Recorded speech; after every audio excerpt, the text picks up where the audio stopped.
días y bienvenidos a esta webinar en la que se hablará de la situación actual de la responsabilidad en prevención de riesgos laborales en los juzgados, que puede ir desde una sanción económica al procesamiento penal. Les informo que esta webinar está siendo grabada con la idea de enviar el link de la grabación a todas aquellas personas que se inscribieron para que puedan ver el vídeo quien finalmente no haya podido asistir y por si quieren volver a verlo, pues todas estas personas que están ahora mismo con nosotros.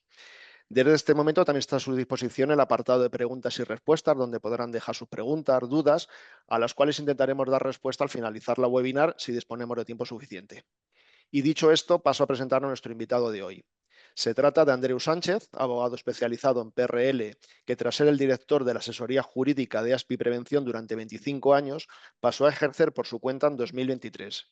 Está centrado en exclusiva en la prevención de riesgos laborales en todas sus vertientes, desde el asesoramiento a servicios de prevención a la defensa judicial en procedimientos entre la jurisdicción social y penal, llevando a cabo la defensa de las personas técnicas y sanitarias de ASPI Prevención, así como de los nuevos clientes que ha ido sumando durante este tiempo.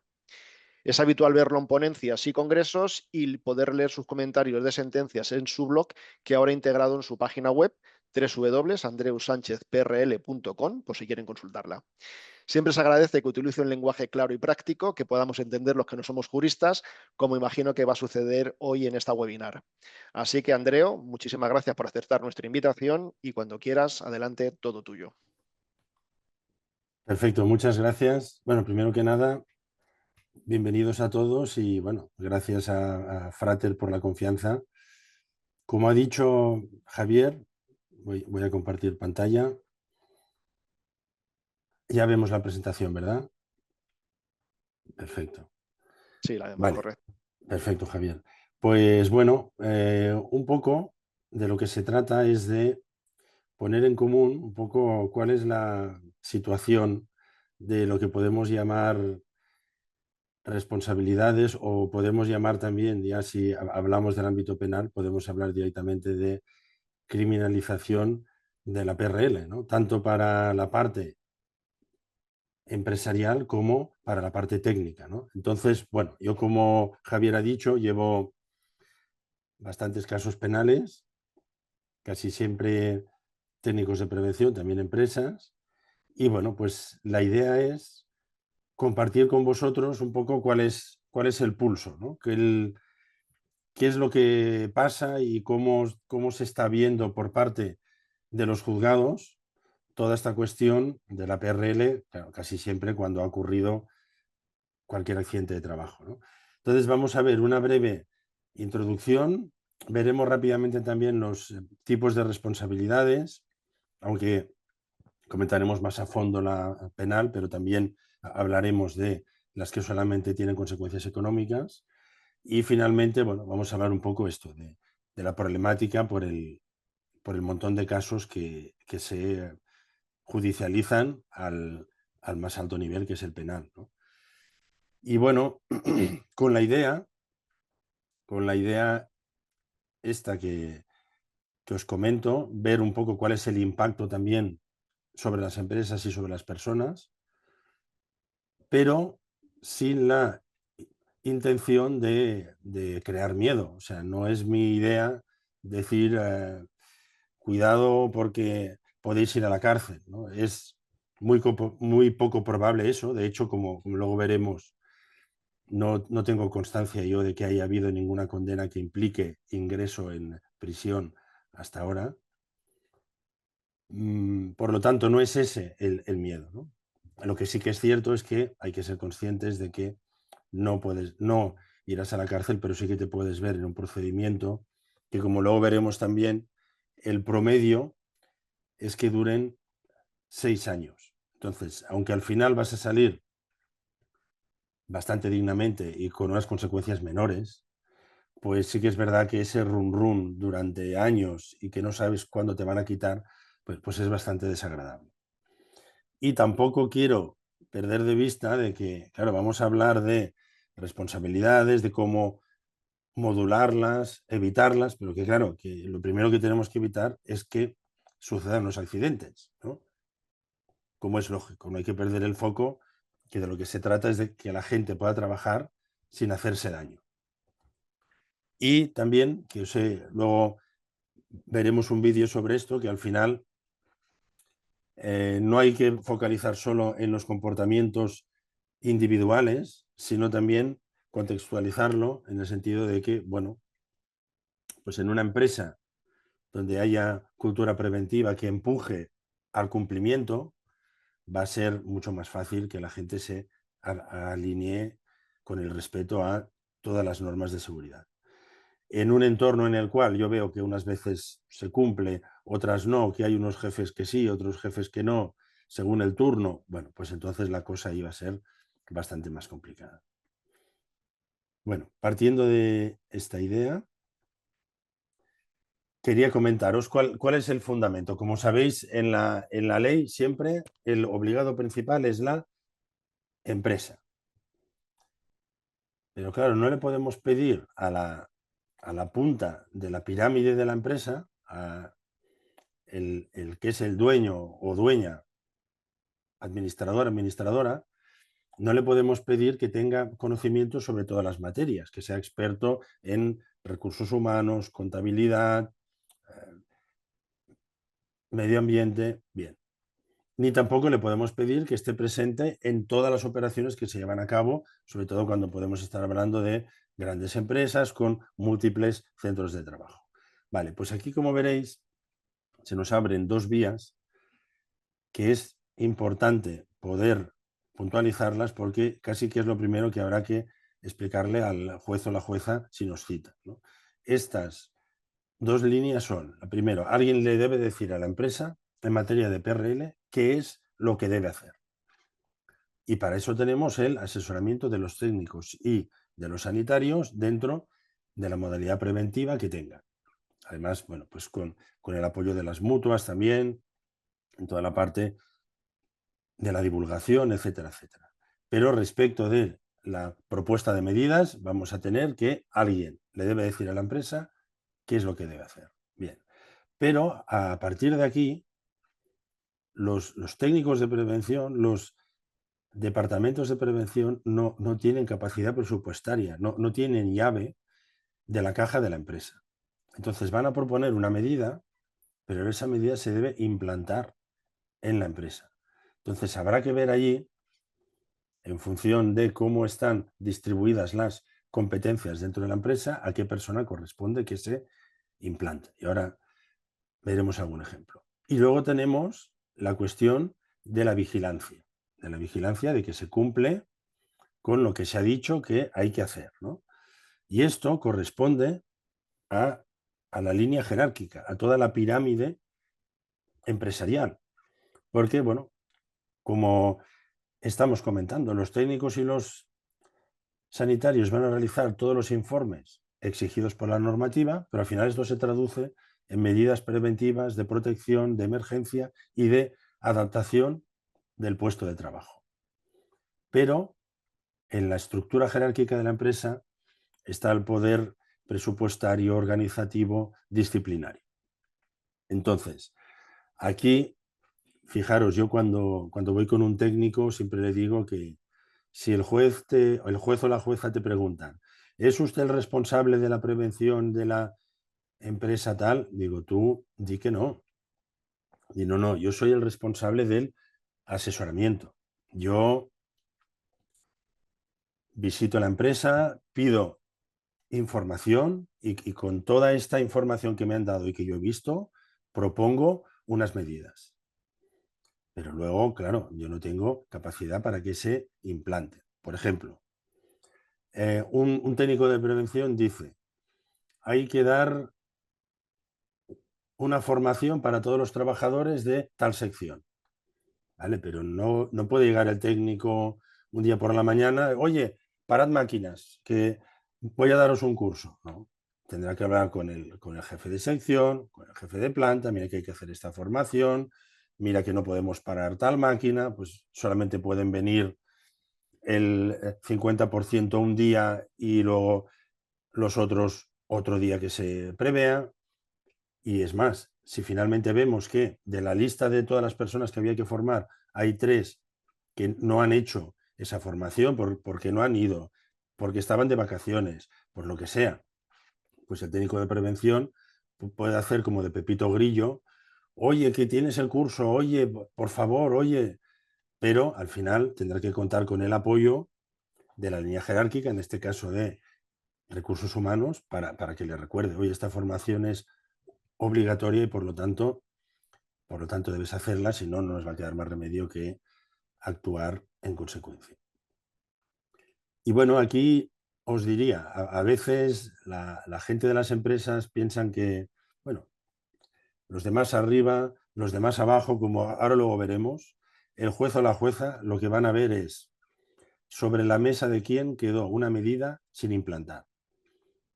Y eso, pues tanto puede ser del jefe de fábrica, por ejemplo, o que el jefe de fábrica diga, no, no, es que esto comportaba una inversión de más de 50.000 euros y cuando se supera esta cifra lo debe autorizar el director de compras.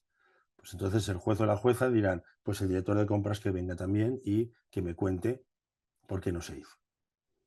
Y luego tenemos todo el aspecto de la vigilancia, que yo he visto incluso empresas, por ejemplo, con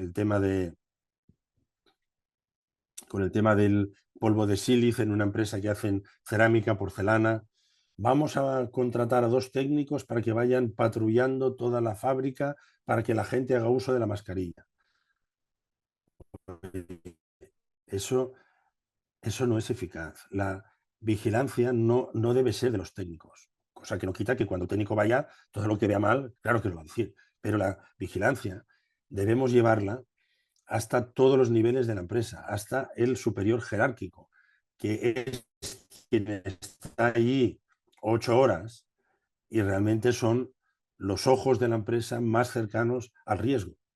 No vale de nada montar patrullas de vigilantes porque cuando pasen de una nave a otra, pues, pues ya se podrían relajar las medidas. Por lo tanto, muy importante también esta cuestión de tomar conciencia que la vigilancia corresponde a la línea jerárquica.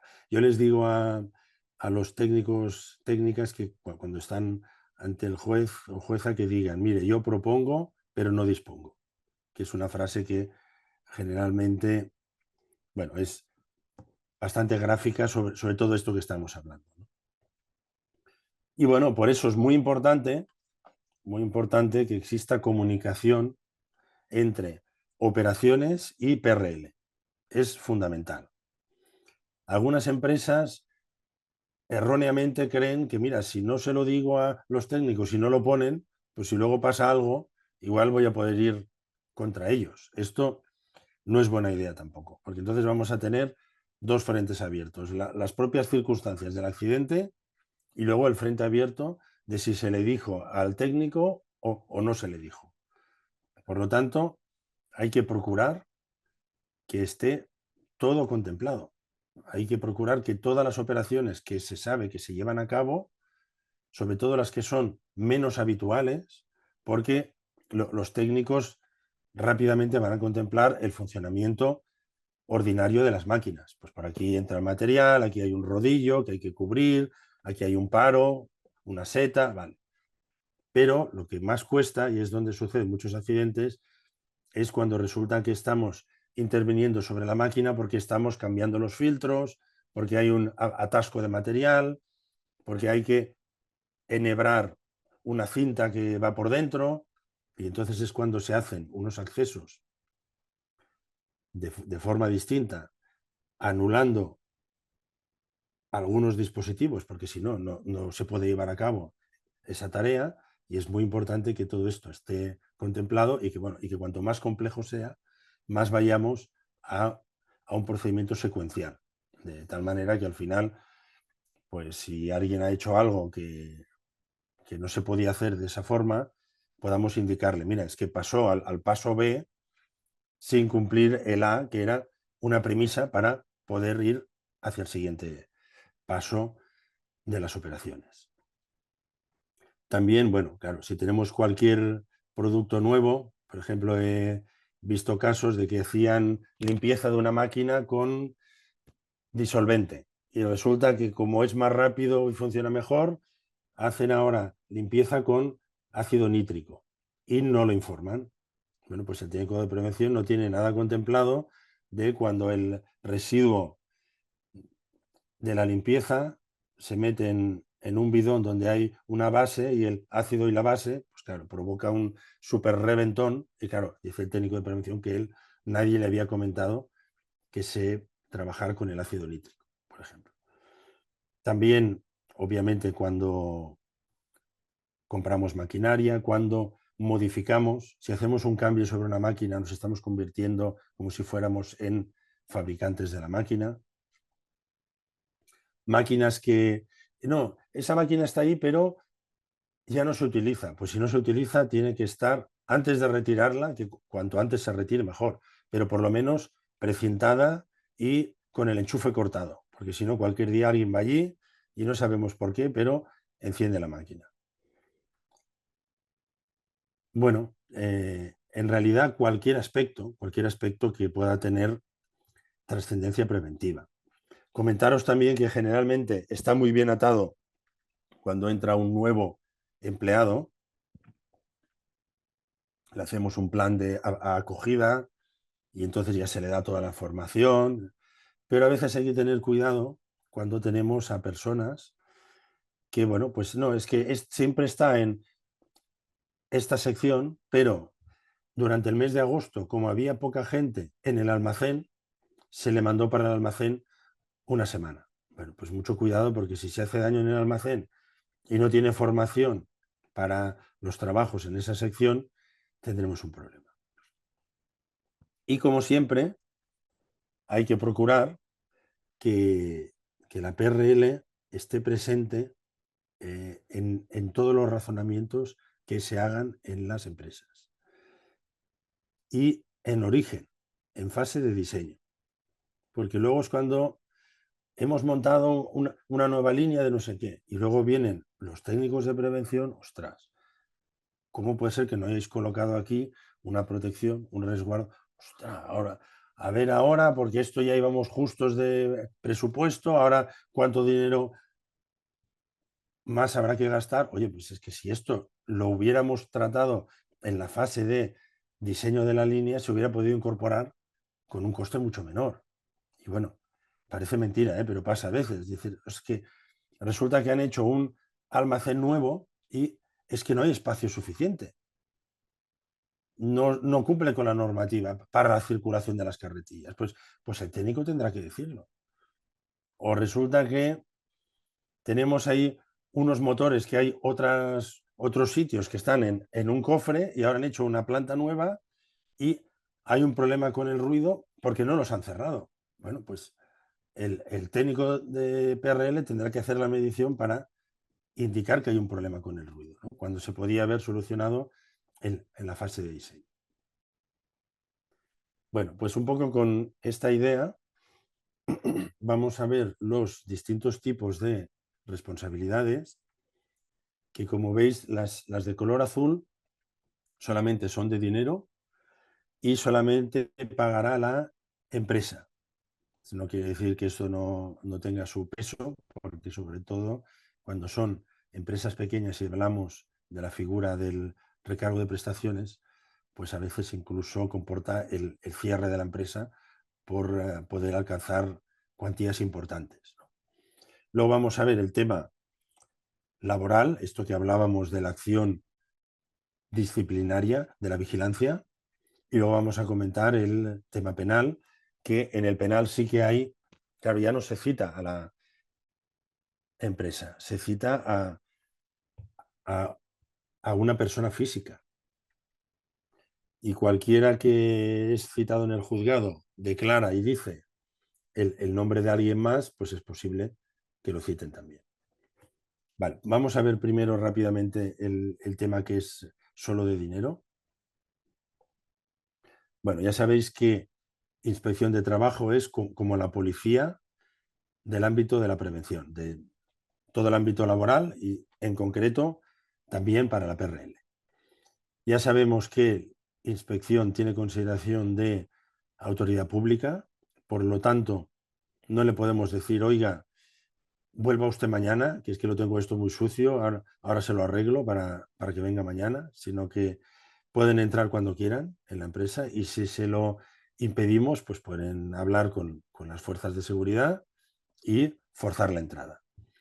Pueden recorrer toda la empresa, no le podemos decir, no, por ahí no vaya, que eso está provisional, o no, pueden ir por todas partes. Lo que escriban tiene presunción de certeza. Nos pueden formular requerimiento y o una multa, una sanción. Por lo tanto, pueden ser solo una cosa o ambas de golpe. No hace falta que primero formulen el requerimiento.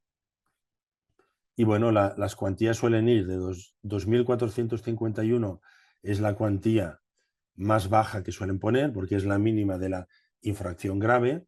Y bueno, pues a partir de allí pueden incrementarse, y cuando se trata de muy graves, por ejemplo, en tema de embarazo, menores de edad, trabajadores especialmente sensibles, entonces es a partir de 49.000 euros y pico.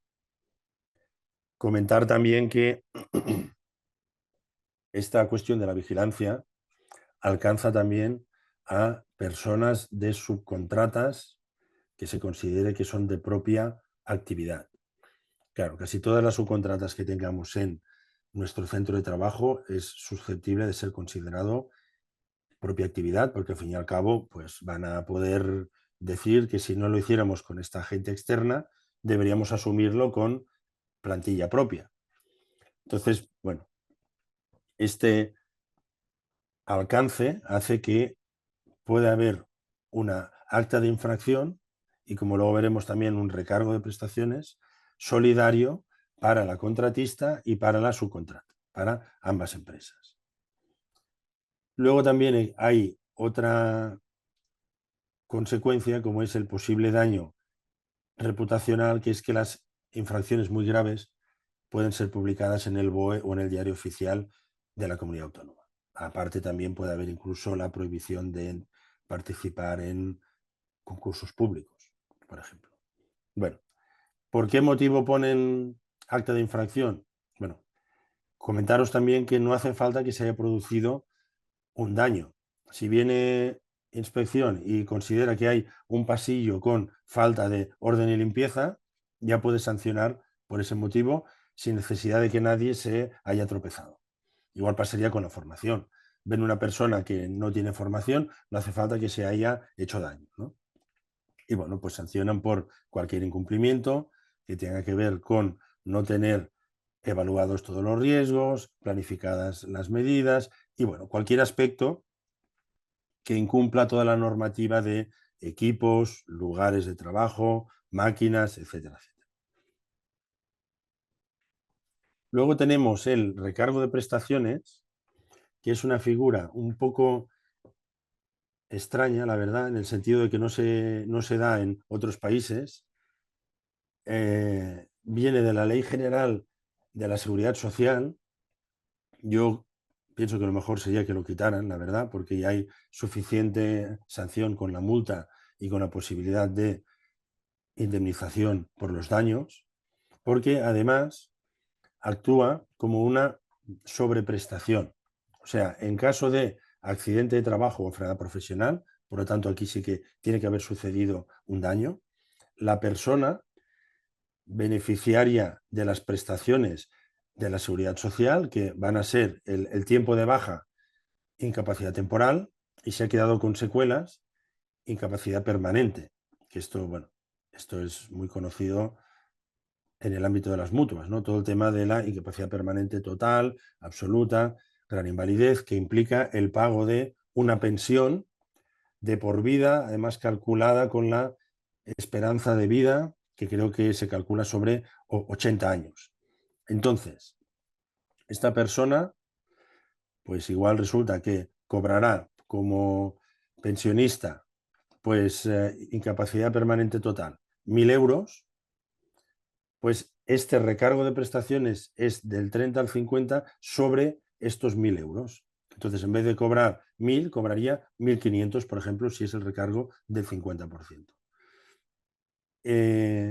A mí no me gusta nada tampoco filosóficamente, vamos a decir, porque si queremos que haya corresponsabilidad entre todas las personas que intervienen en el trabajo, pues también la propia persona trabajadora debe ser corresponsable. Entonces, que alguien diga si se hace daño a alguien, cobra tanto, y si se hace daño por falta de medidas, cobra más, a mí eso filosóficamente no me convence para nada.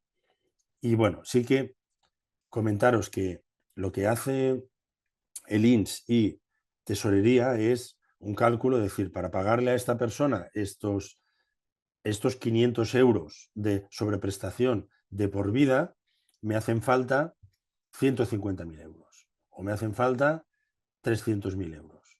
Con lo cual, el tema del recargo puede alcanzar a cuantías muy importantes, no es asegurable, no se puede cubrir mediante una póliza y bueno, siempre se ha dicho esta cuestión de que el recargo a veces hace que pequeñas empresas tengan que cerrar.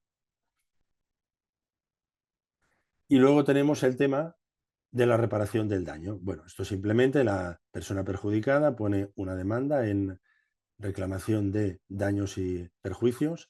Aquí probablemente vamos a poder cubrirlo con la póliza, pero hay que tener cuidado, porque en las pólizas normalmente existe una exclusión para enfermedades profesionales, eso por un lado, y luego por otro lado hay que tener cuidado porque a veces uno paga una prima más pequeña, pero tiene una póliza con un tope por siniestro. Entonces hay que tener cuidado allí porque a lo mejor resulta que tenemos una póliza con un tope de 100.000 euros. Y si es una persona que se ha hecho bastante daño, ahora, por ejemplo, ayer estuve en un caso que era la pérdida de un brazo por encima del codo y bueno, estaban hablando de unos 300.000 euros, entre 260.000 y 300.000 euros. Claro, en casos mucho más graves de gente que queda tetrapléjica, a lo mejor hablamos de 2 millones de euros. Por lo tanto, cuidado con estos límites porque esto comportaría que todo lo que exceda del límite debe ser pagado directamente con el patrimonio de la empresa y la póliza no lo cubriría. Esto es lo que hace que muchas veces resulte que intentan implicar penalmente al técnico de prevención del Servicio de Prevención Ajeno, del SPA, porque como saben que su empresa tiene este tope y aún falta mucho dinero por conseguir, la forma más fácil es, si conseguimos que imputen al técnico del SPA, la póliza del SPA por normativa no puede tener topes y por lo tanto vamos a poder cubrir todo con las dos pólizas. Bueno, comentaros esto, que los daños se pueden pedir ante el juzgado de lo social o se pueden pedir dentro del procedimiento penal, por el motivo este que os decía. Entonces, muchas veces pasa eso, que te vas al penal y realmente cuando llegas ya te dicen que no tienen nada contra ti, pero que quieren tu póliza, porque quieren conseguir el dinero que repare, que bueno, ya sabemos que cuando alguien sufre daño, pues no se puede reparar, pero por lo menos esa persona intenta conseguir para él y para su familia cuanto más dinero sea posible, ¿no? Como es lógico, ¿no? Entonces, comentaros también, bueno, aquí veis una sentencia curiosa de un empresario que como tenía un tope y veía todo lo que se le venía encima, empezó a descapitalizarse y a poner sus bienes a nombre de su mujer, para poder decir que era insolvente y que no podía hacer frente a la indemnización. Como veis, esto fue puesto de manifiesto y dijo el juzgado que todos estos negocios eran nulos. Y bueno, lo que hemos visto hasta ahora del acta, el recargo y los daños se ven ante la jurisdicción, como hemos dicho, social. Y hay que tener presente que en esta jurisdicción juega lo que se llama el principio pro operario, que quiere decir que la carga de la prueba es favorable a la persona trabajadora, que que no debe demostrar, sino que la carga de la prueba recae sobre la empresa, que es quien debe demostrar que realmente contaba con todas las medidas de seguridad necesarias. Y como veis, además, un aspecto también importante, la culpa, o sea, la imprudencia no temeraria o la imprudencia profesional no exime de responsabilidad a la empresa. Por lo tanto, la única que podría exonerar es la culpa temeraria de la persona trabajadora.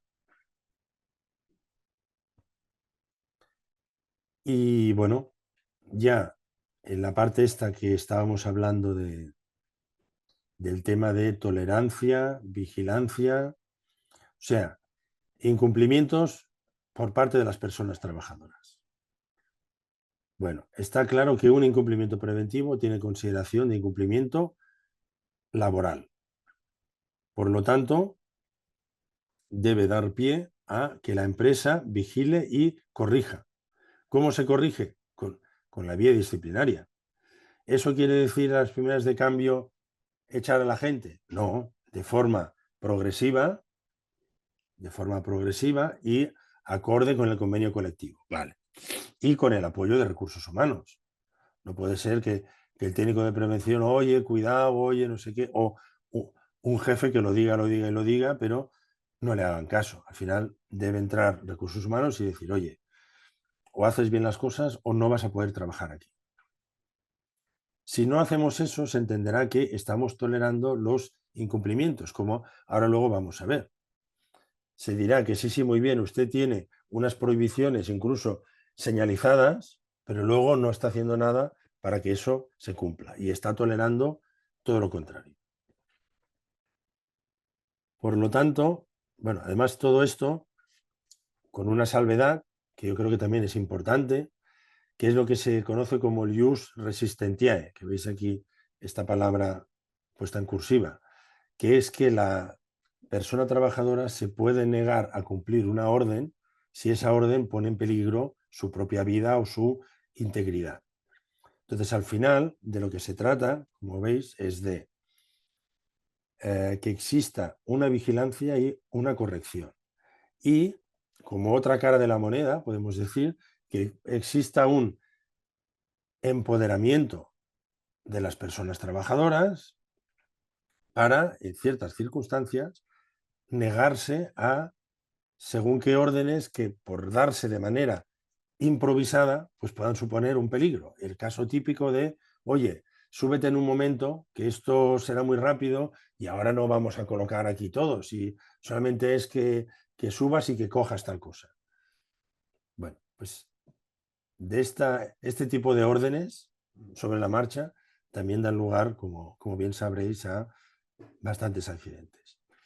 Y se trata eso de corregir a quien incumple y premiar a quien exige que se hagan las cosas bien, no a quien se juega la vida por la empresa. Muchas veces focalizamos en el que es muy rebelde, está contra la empresa, está girado, todo le parece mal, vale. Pero cuidado también con el que es muy voluntarioso y está muy agradecido. Ahora pasa, por ejemplo, hace poco en ciertos sectores, pues claro, cuando contratan a gente nueva, casi todo es gente de otros países y, por ejemplo, me comentaban, decían, es que los que vienen de Senegal, es que tú les pides cualquier cosa y ellos lo hacen. O sea, tú les dices, súbete allá arriba de la farola y ellos se suben. Pues, bueno, pues es vuestra labor informarle a esta gente que está muy bien que estén agradecidos, pero que como empresa, si quieren conservar su trabajo, no necesitan jugarse la vida. Lo que necesitan es hacer bien las cosas. Y bueno, aquí os he puesto varios ejemplos de sanciones. Bueno, pues falta de uso de EPI, negativa a reconocimiento médico obligatorio, fumar en una zona donde hay residuos. Esta es una muestra de una persona que se niega y se dice que la sanción disciplinaria no es correcta porque se le había dado una orden respecto de una tarea que no tenía capacitación. Y bueno, y este es un caso curioso, lo voy a comentar rápidamente. Es en una bodega, un montacargas que queda trabado con un palé, y uno de los mandos intermedios coge a un operario y le dice: oye, vente que esto podemos arreglarlo rápido.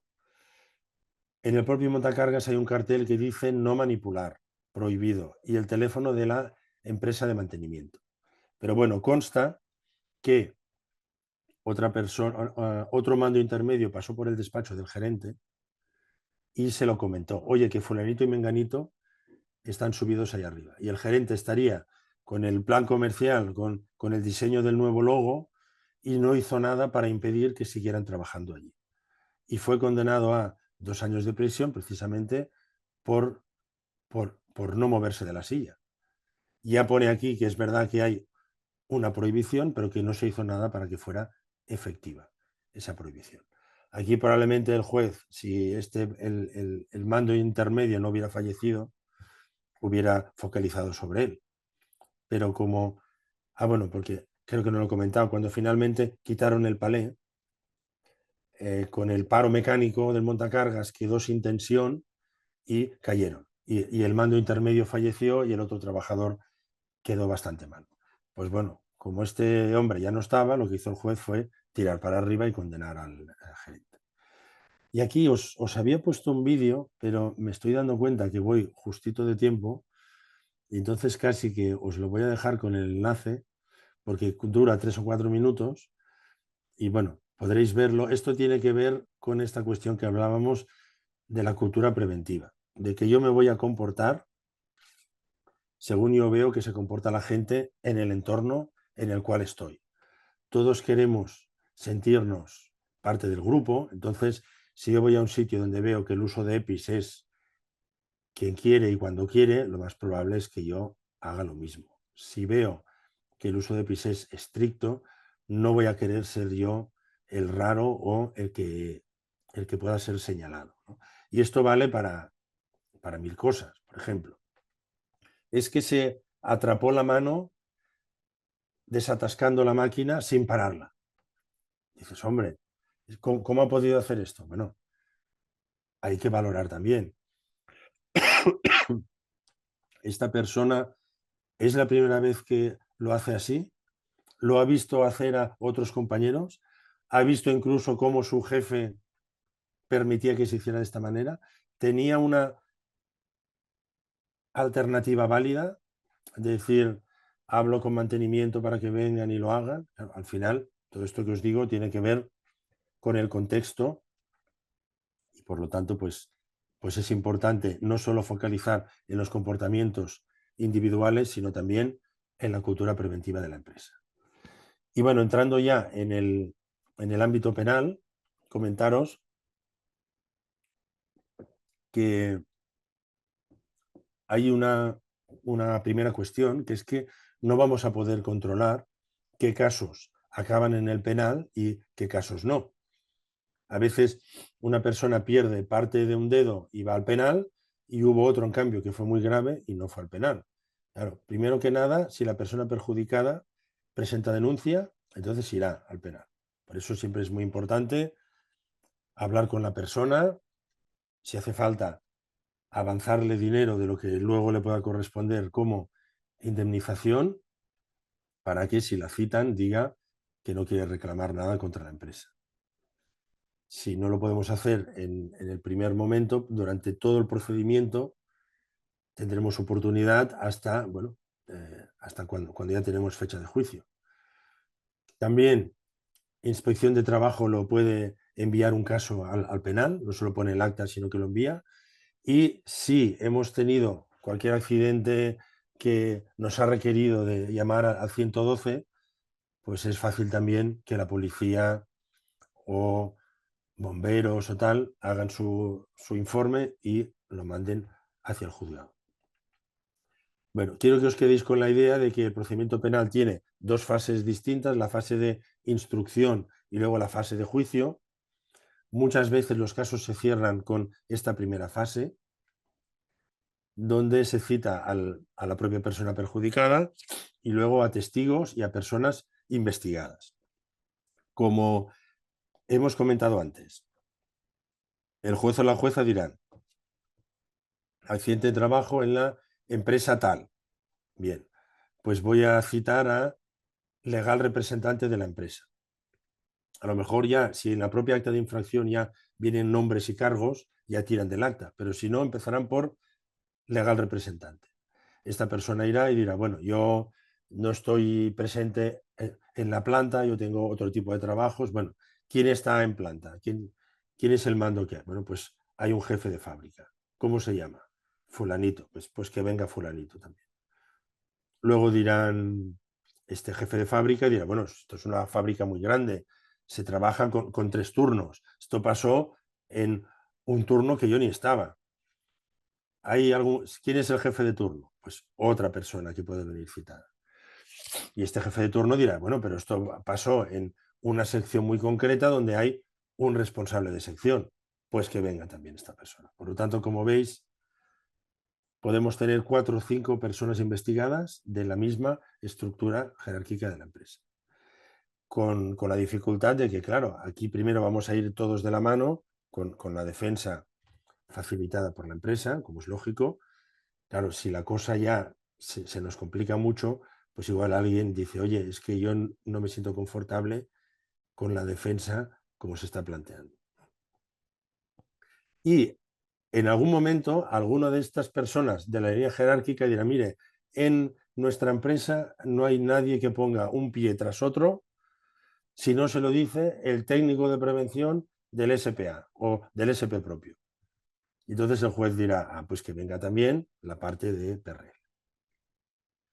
Entonces, bueno, hay una fase intermedia donde es posible que ya archiven frente a todos o que quiten a algunos investigados y continúen frente a otros.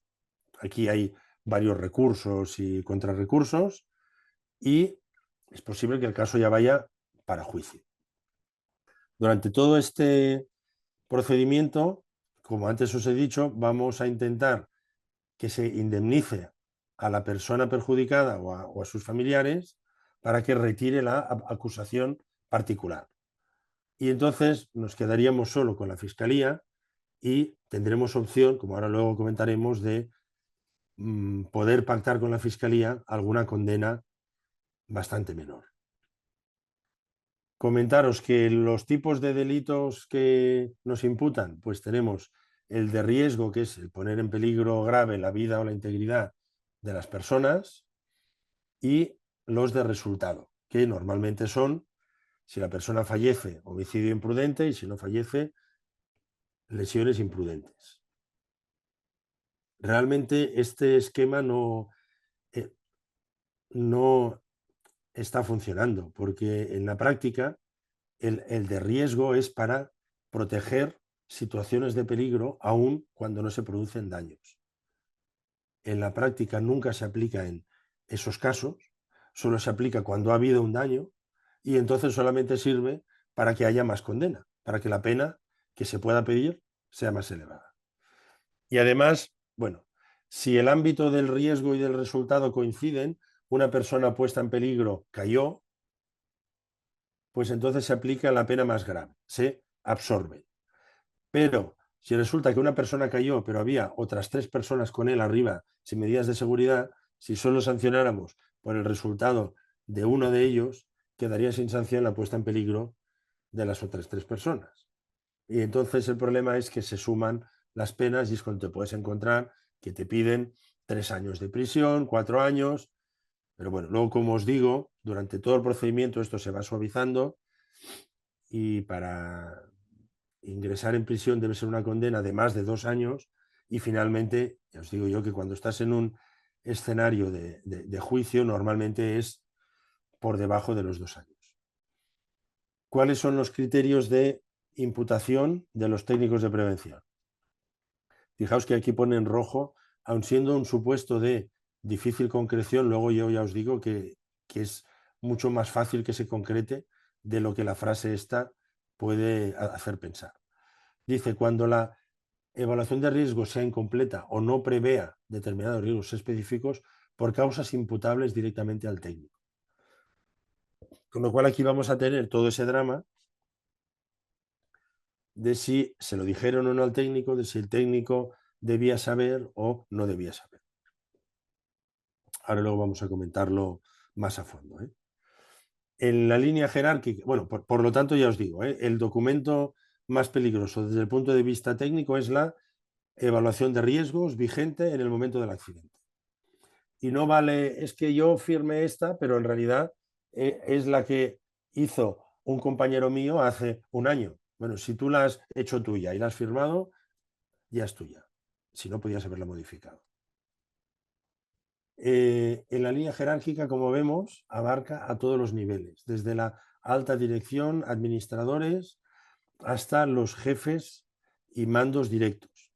Por lo tanto, es muy importante concienciar a la línea jerárquica. Yo doy muchas charlas en empresas porque a veces los mandos directos dicen que bastante faena tengo yo con controlar que si el horario, que si las vacaciones, que si la producción. No, no, no. Es que esto es inherente y tienes que controlar el cumplimiento de las medidas. No puede ser que haya una protección anulada durante 15 días. Cuando hablábamos antes, por ejemplo, de la cultura preventiva, hace poco en una empresa que, bueno, tienen máquinas muy grandes, pues resulta que se llevan a reparar una máquina y eso hace que quede una zona sin proteger con un riesgo de caída de 2 metros de altura. Pasaron 3 turnos y nadie cayó en la cuenta de, oye, hay que proteger este hueco. Bueno, ese tipo de cosas hay que procurar que no pase. Más improbable es que imputen a recursos preventivos porque normalmente no toman decisiones, solamente verifican. Y bueno, pasa lo mismo con los delegados de prevención que impulsan, fiscalizan, pero no toman decisiones ejecutivas. Y bueno, en el caso de los autónomos igual, porque reciben órdenes, pero en principio no tienen a gente a su mando. Luego tenemos todas estas figuras que ahora veremos cómo va a quedar además según con la reforma de la norma que se haga, de la ley de prevención, coordinador de PRL en la empresa, interlocutor con el SP ajeno, SHQ manager, técnico de enlace, responsable de PRL. Bueno, todo esto es muy apetitoso para el juez o para la jueza. Bueno, pues que vengan y me cuenten cuáles son sus funciones. Es que yo solamente hablo con él, yo hago de interlocutor, ya, pero si es un riesgo que no se ha contemplado, los del SPA dirán, yo le envío mi documentación al interlocutor y ya le digo que si falta algo, tienes que decírmelo. Y los de la empresa dirán, el que revisa la documentación del SPA es el interlocutor. Entonces, esta persona que se pensaba que su trabajo era administrativo, igual resulta que tiene más responsabilidades de las que creía. En el caso de los médicos, es mucho menos frecuente que vayan por vía penal. Últimamente están yendo con el tema este de la silicosis, marmolerías, por si han hecho placas, si no han hecho placas, que cómo puede ser que se le dé el apto y al cabo de 8 meses tenga silicosis. Y esto está generando ya no solo una afectación a los médicos del trabajo, sino a los radiólogos, porque en algún caso que yo tengo de estos, pues claro, al final nuestra defensa como médicos del trabajo es yo me fío del informe del radiólogo, que es el especialista. Por lo tanto, ya dentro de poco vamos a ver a radiólogos por vía penal también.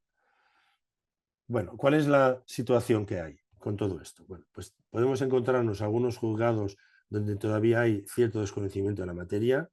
Ayer estuve yo en un juzgado que el caso lleva abierto un par de años y que han pasado ya 3 jueces por ahí, por lo que sea, sustituciones, bueno, no lo sé.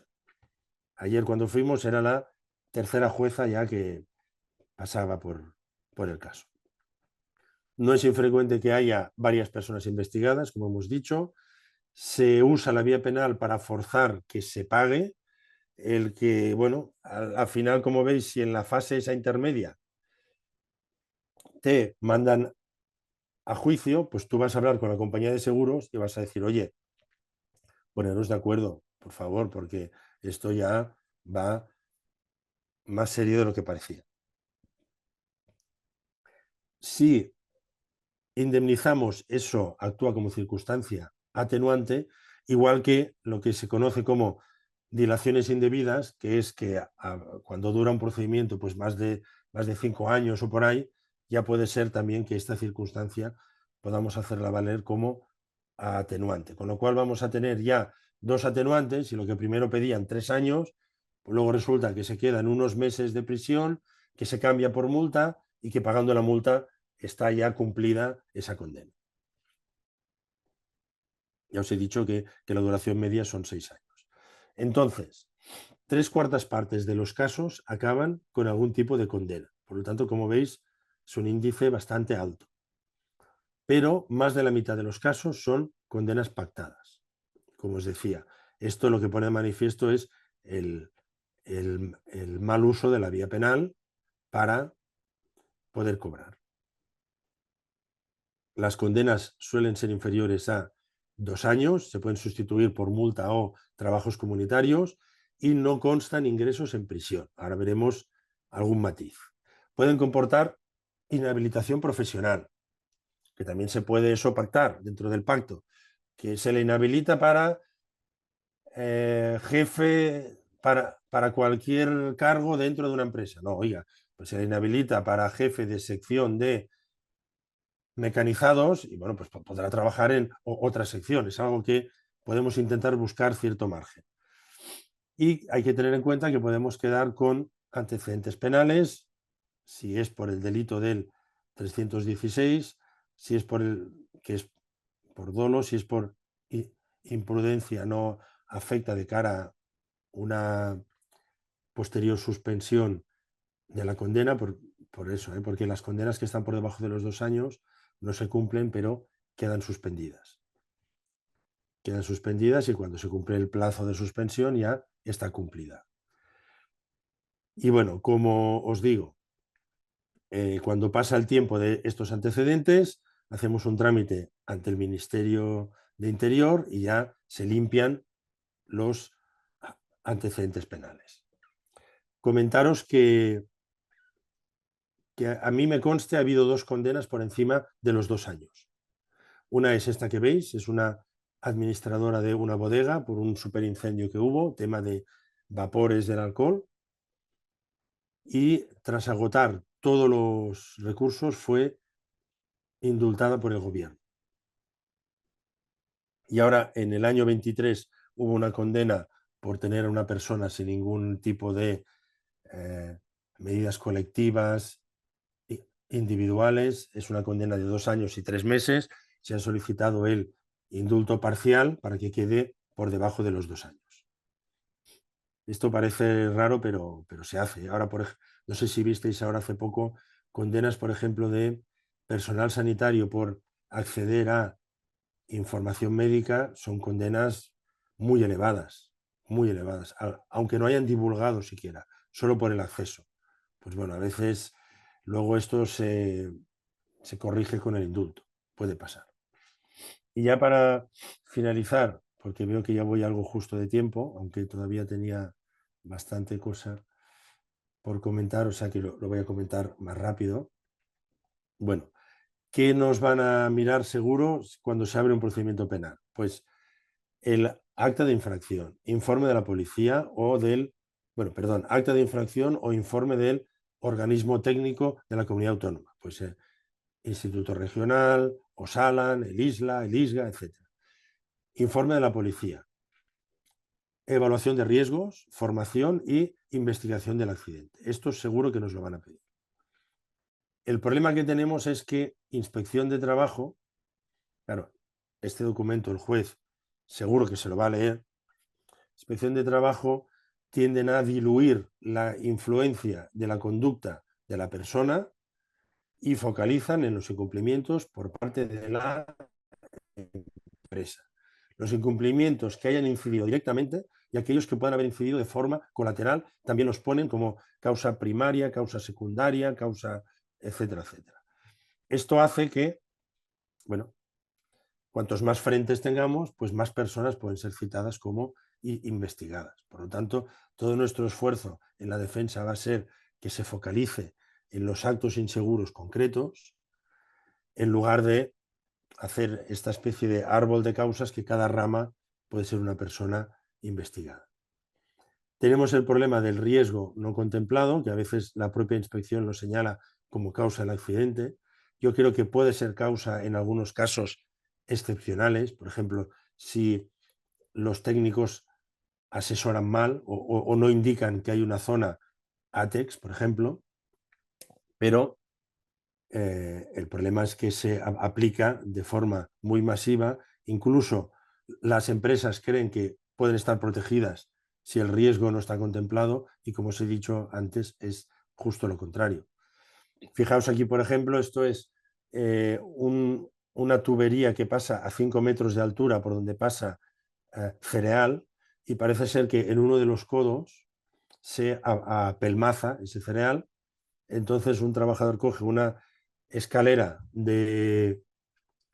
y se sube hasta allá arriba y a 5 metros de altura, golpea el codo con una maza de goma y cae. El técnico de prevención no tiene contemplado esto, porque no sabe que sea de esta manera. Si se lo dicen al técnico, dice, pues con una plataforma elevadora, por ejemplo, que al final esto resulta que colocando un vibrador sobre el codo ya no hizo falta ni tan siquiera. Bueno, pues en el acta de infracción decía que si se mira con detenimiento se pueden apreciar marcas de goma que bien pudieran ser antiguas. Dices, oiga, porque usted sabe ahora cuál es el punto exacto donde debe mirar. Pues si estamos hablando de 5 metros de altura, ¿cómo quiere usted que yo vea unas marquitas en un tubo? Y este es el problema que genera, no sé, antes le comentaba Javier, habrá gente más perfil técnico, perfil empresa, línea jerárquica. Claro, yo entiendo perfectamente la queja de las empresas de que los técnicos de prevención hacen unas evaluaciones que son muy, muy extensas y ponen de todo. Pero claro, justo es por todo esto que estamos comentando.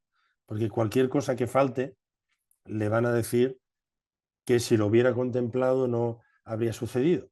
Y entonces, por ejemplo, si un técnico ve en una empresa que tienen escaleras manuales y que todas están bien, pues entonces, ¿qué hacemos? No hace falta que ponga nada porque todas cumplen con las condiciones. Pero ¿qué pasa si al cabo de una semana cogen una escalera que resulta que está en un altillo, que resulta que tiene los calzos de goma muy desgastados y se caen? Dirán al técnico, ¿usted contempló el riesgo de que se pudiera caer por el desgaste de los calzos de goma? Es que cuando yo fui, todas estaban bien. Claro, ¿qué prueba tienes de eso? Es que yo no vi nunca esa escalera. Y luego va alguien de la empresa y dice, esta hace 15 años que la tenemos. Entonces, eso es lo que obliga a que los técnicos de prevención, aunque estén todas las escaleras perfectas, van a decir, ¿qué debe cumplir una escalera? Y pondrá todo lo que deben tener las escaleras. Igual pasará con las carretillas elevadoras, etcétera, etcétera. Y bueno, comentaros, como ya hemos dicho, el problema es que se señala causalmente aspectos que son colaterales, que no tienen que ver muchas veces con los hechos concretos. O sea, ¿puede haber accidentes por falta de formación? Sí, pero muchas veces estamos hablando de gente experimentada y gente que sabe perfectamente que eso que hicieron era una barbaridad. Entonces, si la falta de formación o falta de señalización o falta de procedimiento escrito implica un desconocimiento, entonces sí es causa.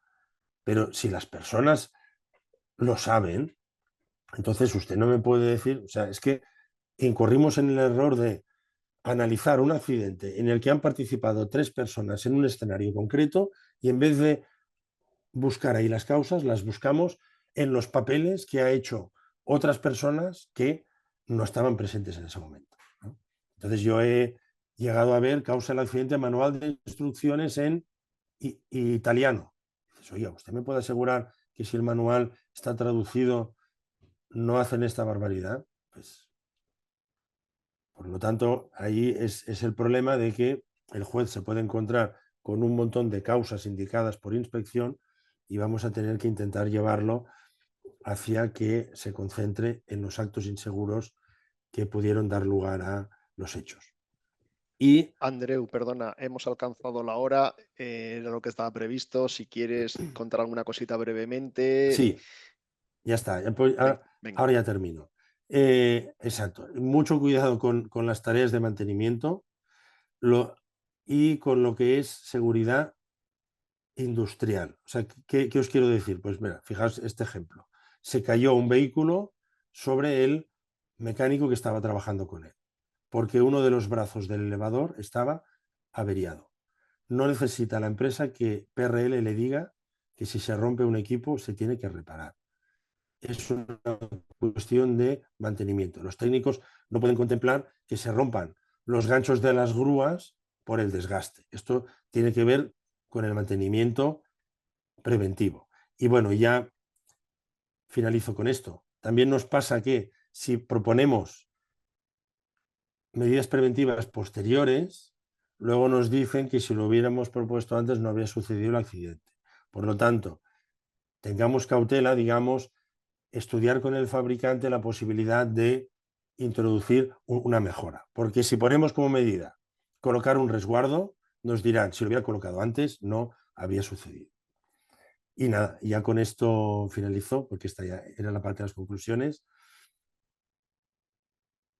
Daros las gracias y bueno, Javier, Muchas gracias, Andreu. dejo de compartir. 4 minutitos. Mira, es una pena porque además tenemos cuatro preguntas. Algunas de ellas, si me las contestas con monosílabos, las lanzamos para que la gente tenga ya también su contestación y si no, bueno, pues tú me dices. Sí, mira, ahora las veo, ¿eh? O sea que si quieres, Vale, mira, yo si quieres te las comento mientras tú bebes agua y te refrescas.